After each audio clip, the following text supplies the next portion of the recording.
because we're talking about giving today. Oh goodness, right? Like that's so Jan, if someone comes in there, just hit them in the knees on the way out, like don't let them out, all that stuff. No, it's all good. It's all good. But it's an important part of who we are, because we have our wealth, we have what we have, and many of us, we've worked hard for it, and many times in our lives, we kind of are controlled by it, where we make special provisions and we make decisions based off of what it will do for our wealth, right? And many times those are the first things we do. And I think that's what Jesus is talking about when he's like, listen, look outside. Look at the nature around us.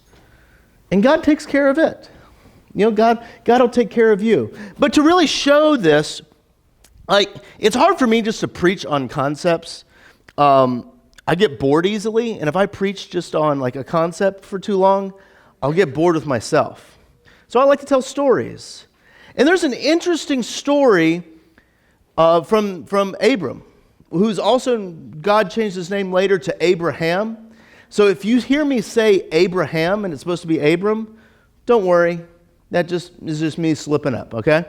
But Abram is there, and there's this interesting interaction that Abram is having. And you're welcome to follow along. It's going to be kind of hard to follow along. We're going to be in Genesis chapter 13, 14, and 15. All right, that's kind of what we're moving around here. And at the beginning of 13, Abram has been promised by God that that he's going to be this great nation. That this is something that's happened to him, but he doesn't have any kids. The only thing he has is this nephew named Lot, right? And he and Lot are palling around with their two families and everything they have. They're hanging out and going around different things, but their two families, they stop really getting along. They're not getting along that well. They start fighting and disagreeing and all these things. And Lot and Abram finally have enough, and Lot moves. Goes away from the family line, goes away from all that, and goes and lives in Sodom. Now, before you start getting all uppity about Sodom and Gomorrah, that's a few chapters down the line, right? Sodom's just a city, right? So he goes and lives in Sodom, right? And Abraham, he's probably feeling kind of down. Because, so he had this nephew, maybe his line can go through Lot. And now Lot is gone. His good-for-nothing nephew has left him to rot out here in the desert with everything he has, right? Like that's kind of what happens. And God comes to him and he says, Abraham, your descendants will be like the dust in the ground. It'll be like the sands of the Sahara. Can you count the individual grains of sand? No, you can't, right? Well, I guess you could if you tried hard enough. But there's so many. Your descendants will be like that, right? And I know some of you are going, don't you mean stars? Before the stars, he said, like the dust of the ground, like the sands of the Sahara. I'm adding the sands of the Sahara because it sounds nice. But he sounds like the sands of the Sahara, right? Over there. And you can tell it encourages Abram. Well, we get into the next chapter, into chapter 14, and suddenly something happens. This guy that comes in and Jan, when you were reading it, his name was like whenever I see it, I say Charmander, which apparently is a Pokemon, which is funny. Like I was told that in between the services today that whenever I look at the C name there, I just say Charmander, which no one's laughing except for the two people that told me that in between service. But it just makes me laugh to read it that way. But this guy, he's from another city, and he comes in and takes over Sodom and a couple of the cities around Sodom, and he takes them over and just completely sacks them, right? It just completely takes all their wealth and all this stuff. Abram hears about how his nephew Lot who is now living in Sodom, has been taken over and is probably put into servitude, all these things. And Abram can't abide by that. And he goes to rescue Lot and his family in the city of Sodom by nightfall. And this is kind of, it's these stories right here that you're like, well, isn't Abram just like, it's like Abram and Sarah and about 5 goats, and then he's just palling around in the desert? Like, when I was little, that's always how I pictured Abraham, right? It's just a few of them. Well, he's got lots of stuff. He's got lots of servants. He's got lots of things, right? And so he rallies all of his servants together, and they, in the cloak of night, go and take Sodom and his nephew Lot back. Right? That's what the story that Jan read was all about. Like, he went and it was successful. It was a successful raid, and he brings back the king of Sodom. He brings back Lot and everything there is. And when you defeat another warring faction, when you defeat someone like that, what do you get? You get treasure, right? That's the whole reason why you take over anything, is to take all of their goods and their treasure away from them. So suddenly, Abram has all of this stuff because he just successfully raided this other king and brought the king of Sodom and Lot back. And as he's bringing him back, there's some interesting interactions that happen. He meets this guy named Melchizedek. Good job, Jan. Judy messed it up too.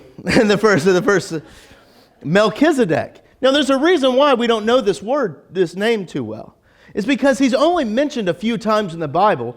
He's mentioned like one other time in Genesis. He's mentioned like one time, maybe 2, in Psalms. And then he's also mentioned in Hebrews. That's it. We know nothing about this guy. We don't know who Melchizedek is. We don't know what his favorite color is. We don't know anything about him, right? The only thing we know about him is that it says that he's a priest of the one true God. That's all we know. That's it. And so he's a priest of the one true God, and he comes up and meets Abram, who has now successfully reversed this plunder from Charmander, and he's successfully brought the king of Sodom back and brought Lot back. And this Melchizedek, priest of the one true God, comes up to Abram, and he comes and he has wine and bread. This is a photo of that event, in case you were wondering. He brings wine and bread. Now, that's an interesting thing to bring, right?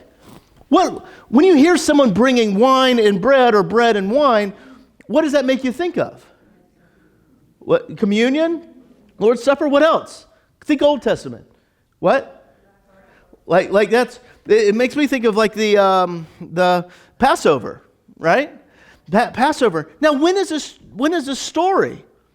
It's in Genesis 14. We are chapters away from anything that is about Exodus and Passover and God delivering his people out of slavery of Egypt, right? We are chapters away from all of that. And yet here,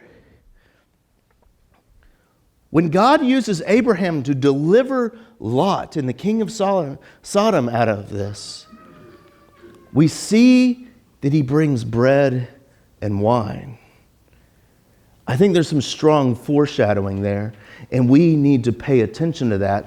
That generally, when you look at it through the scriptures, is that is the sign, bread and wine is the sign of God's deliverance. And he brings that to him, right? He brings that to him, and then he also blesses him. And here's the blessing right here. It's right, chapter 14, beginning with verse 19. He brings him the bread and wine and says, "Blessed be Abram by God Most High, possessor of heaven and earth, and blessed be God Most High, who has delivered your enemies into your hand." So he brings him the sign of God's deliverance that we're going to see through Passover and then through the Last Supper, right? Through communion that we have even to this day. Like, he gives him the sign of deliverance, and then how does Abraham respond after he gives him this blessing? Does anyone remember? He gives him 1/10 of everything he has. That's kind of an odd thing to do, right? Like that's all of a sudden like this guy offers him bread and wine and gives him a blessing, and Abram goes, okay, here's a tenth. Here you go. Here it all is. It's an interesting story. And it doesn't stop there either. The king of Sodom looks at him and goes, we were in a tight spot there, Abram, and I appreciate it. Let me keep my people, but you can have all the wealth and the treasure and all those things. You can have all of that. And Abram declines it. Abram says, I will refuse for you to be able to say ever that you are the one that made me wealthy. It is my God who will add to what I have. And he keeps, and he just gives it to him. Fascinating little story, right?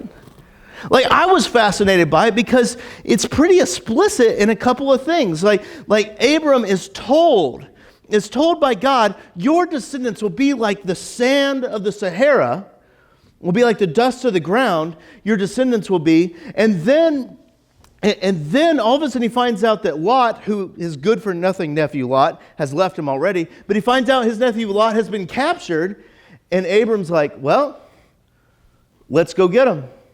And he goes in there, and when he finally attacks it, God gives him favor in the battle, right? God gives him favor in the battle. He gets blessed, shown the signs of deliverance from God, gives stuff away, and then doesn't even accept the spoils. It's interesting, because what seems to be going on here is that the story is talking about how God delivers and God provides. And it seems like Abram is completely resting in that. That he understands how God delivers and God provides for him. Even though Abram worked really hard for that stuff. And the concepts are pretty easy for us to imagine too. It doesn't matter if some of us worked minimum wage jobs our entire lives, or some of us made millions of dollars every month. We usually work pretty hard for the stuff we have. We work hard for that stuff, and we feel like, this is all mine. This is all mine. It can't be anybody else's. And we begin to believe that we have an idea of scarcity with our stuff. Like all this wealth that I have represents what's right here, right? And so we're confronted with these stories about how Abram is showing how God delivers and God provides, and we see how Abram is very open in what he's doing. Melchizedek, here's 10% to you. Thank you for the blessing. Sodom, keep your wealth. It's odd. It's odd. So, I'm going to tell you the really weird spot. Now, right after, and I mean right after this, at the beginning of chapter 15, it's right when Abram declines what Sodom is giving him. The Lord comes to him and says, your descendants will be like the stars in the sky. But right before the Lord says that, it says this. This is verse 1 of chapter 15 of Genesis.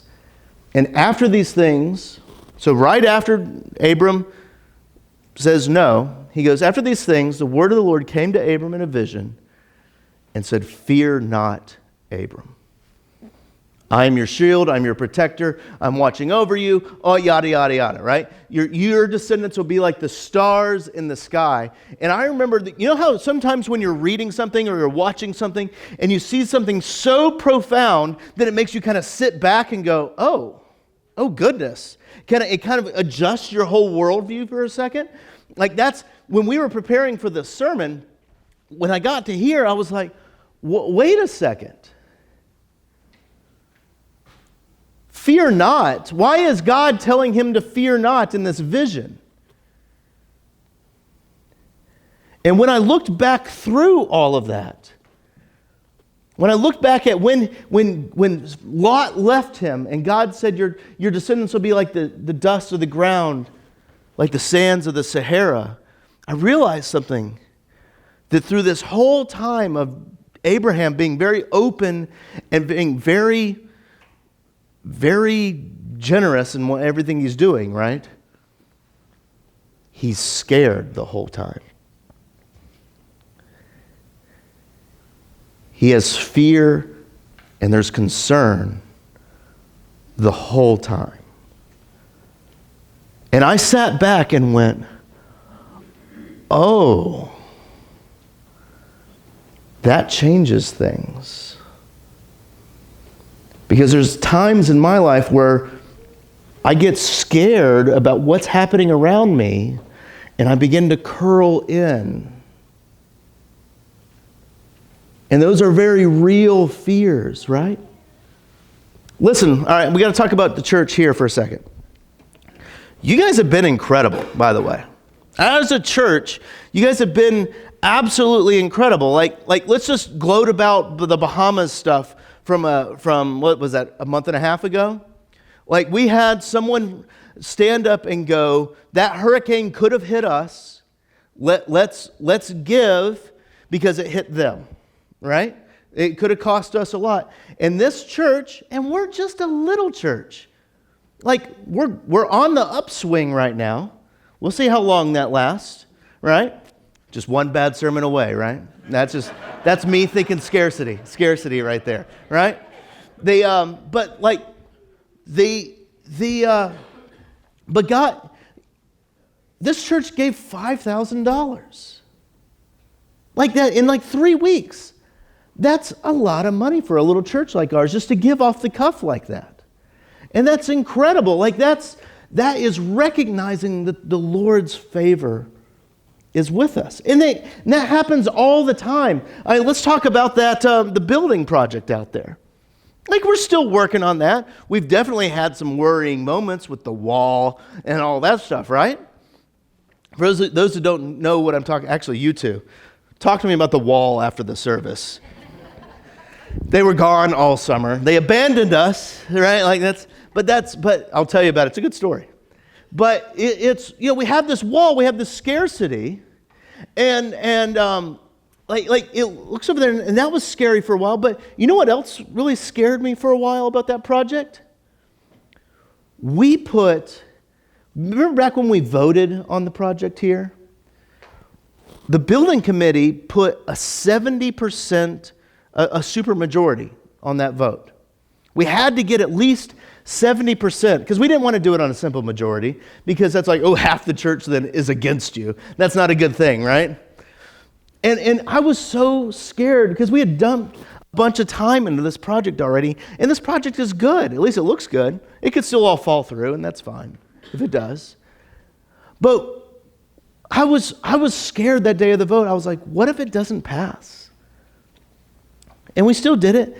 And then it passed by 100%. And that showed that I'm not the crazy one, you guys are. Right?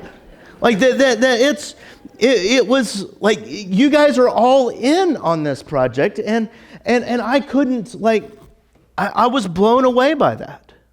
I was blown away, and it kind of got me thinking about these fears that I have. And that's why I have to, whenever I say, if the project stops for whatever reason, it doesn't matter. The reason why I say that is not for you. It's for me. I'm quelling my own shaking, right? Like that's Because we know that the Lord will provide for us. But it still doesn't mean that times will be scary, that our finances will be tight. Like this church, I know you guys are probably sick of what Kevin says all the time, but he's like, the Lord provides for this little church, right? And this church is faithful tithers.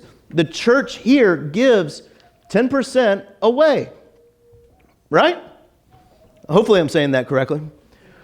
Actually, more than that. But we give 10% away. We faithfully give to our church head, up in the Florida, Georgia district, so that can provide great things for middle schoolers and stuff. That was that last week. So that we are faithful in doing that too, even though times get tough sometimes. And even though times are tough, we give incredible amounts of money to things like family meals. And all those things, we try to hold open the generosity of this church.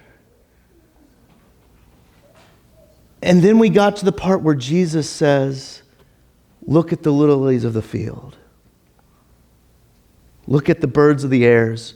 Look at the squirrels chasing after nuts. Does not God watch after all of them? And I thought about that, and then I continued going on to Jesus when he got to the Lord's Supper, right? The Last Supper. When he showed us the deliverance once again with the bread and the wine, that he was there. And then, do you remember where he went after the Lord's Supper? He went to the garden, right? And what happened in the garden? He was praying. And it says he had sweating. Jesus was scared. Like Abraham. He was scared about what was happening going forward.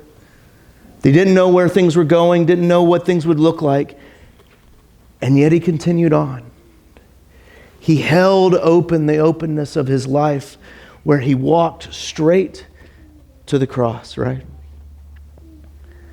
He walked to the cross, and even though he was probably scared of the pain, hurt, and the thing, we saw that he died for us all. He was scared. But because he left open the gates of openness to all of that, the life of God came flooding through him and flooded through those open gates of openness through Jesus' own self and hits everyone around us and hits all of us. That his life flows to each and one of us, even in the times when we're like Abraham, even when we're the times like Jesus, when things seem tight and things seem scary. His life is still flowing through each and every one of us. So I sat back in my chair and went, oh goodness. Abraham still gave all that away, even when he was scared about his future. And the Lord said to him, and he says it basically through us. He says, Abram, fear not, because I have a star that's named Jenny or Cheryl or Susan or Claude that is coming after you, that'll be in your family, and they will be shining bright. And you know what? I think that's good news. And we'll end right there.